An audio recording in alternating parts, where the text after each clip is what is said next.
Good afternoon, everybody. Uneducated Economist here. Thought I'd carry on a little bit more from the conversation that we had started this morning, talking about the Chinese manufacturers going into crisis.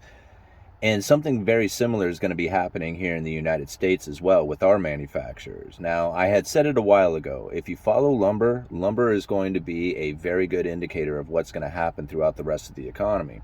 A lot of people wanted to disagree with that. They said you got to look at more than just lumber. Really, you have to look at like all these other commodities that are out there, oil mainly. And I said, yes, those everything, has its own part as far as what you need to look at to understand what it is that's going to happen into the future, especially when it comes to the manufacturing. But lumber is, to me, tells all. It tells everything about manufacturing, production, agriculture, sales. Everything wraps around lumber, in my opinion. And so when you have like major volatility taking place in lumber, it comes up with a lot of excuses as to why. People wanted to say that it was greed and gouging and, every conspiracy theory that you could ever imagine. But if you had been watching this channel, we knew exactly why lumber prices were where they are at, why the inventory levels were as low as they were, what was actually happening during the pandemic and the stimulus checks being handed out and zapping all the rest of the inventory levels out. If you were not familiar with all the different parts and pieces to the lumber story leading up to the pandemic and the essentially the zapping out of all the inventory, it would lead you into conspiracy theories. It would lead you into the money printer go burr, prices go up, mills are trying to gouge the people. All those stories would make a lot of sense. But if you had followed it as far back as we have here on this channel, all that stuff was just little tiny pieces of a much bigger story. So now what we're finding here in the United States is manufacturing is slowing down dramatically. And you can really see it by just looking at the home sales. Look at home sales, home permit issuance, new starts, and sales. Lumber sales coming down, future prices mainly coming down to just over 500 per thousand, which is a really, really good price considering 1700 per thousand is what it had peaked out at. And I had said it then that, prices were going to come back down to normal and that we would find that the pace of home sales was probably going to fall at the same time. Now, I'm still leery on the idea of home prices coming down dramatically. I could see them coming down to what would be normal from an incredibly elevated position. I mean, that is, to me, would be make a lot of sense that you would see home prices come down.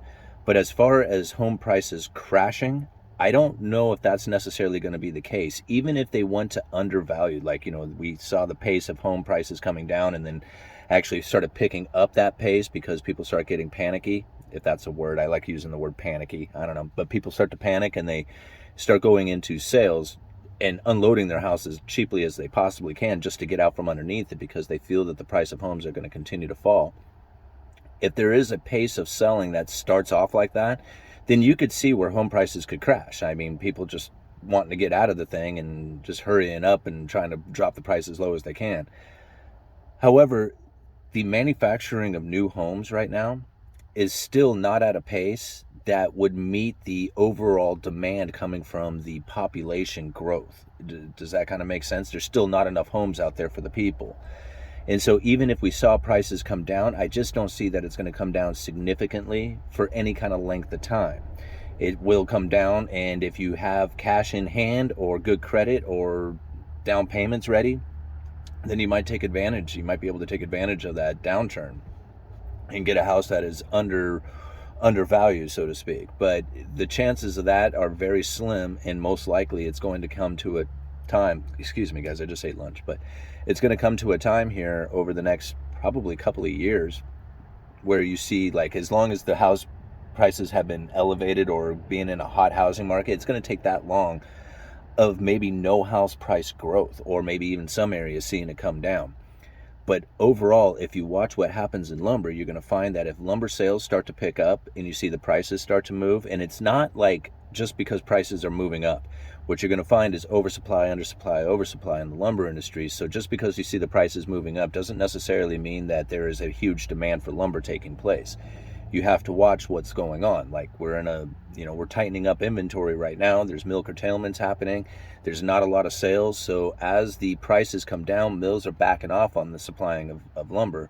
Eventually, that's going to cause the prices to go up as the depletion of inventory starts to take place.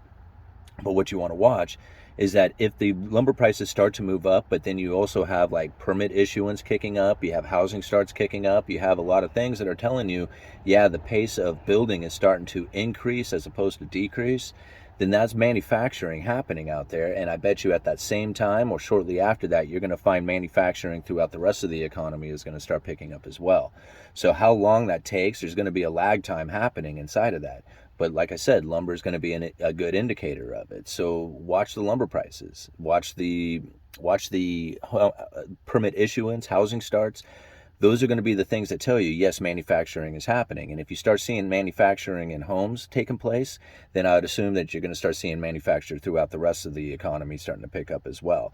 Not just in homes, but in everything that the United States produces.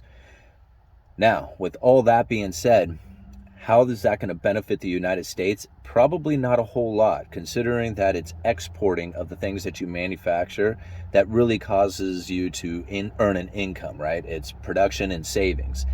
If we are just producing here in the United States, doesn't necessarily mean that we are exporting to the rest of the world. And if we're exporting to the rest of the world, then we're making money. But if we're just producing here in the United States, it may not be the production of growth that we're truly looking for when it comes to building homes or building these semiconductors that the government wants to throw, billions of dollars at, which I still am leery on whether or not that's going to be successful.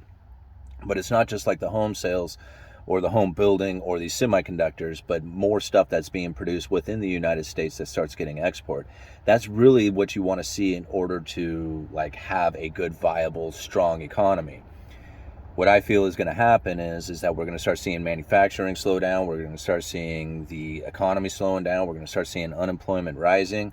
And at that same time, the Federal Reserve is going to continue to keep the interest rates at the Fed funds level. They're going to continue to keep that elevated, which is going to be very counterintuitive to anybody's thoughts out there.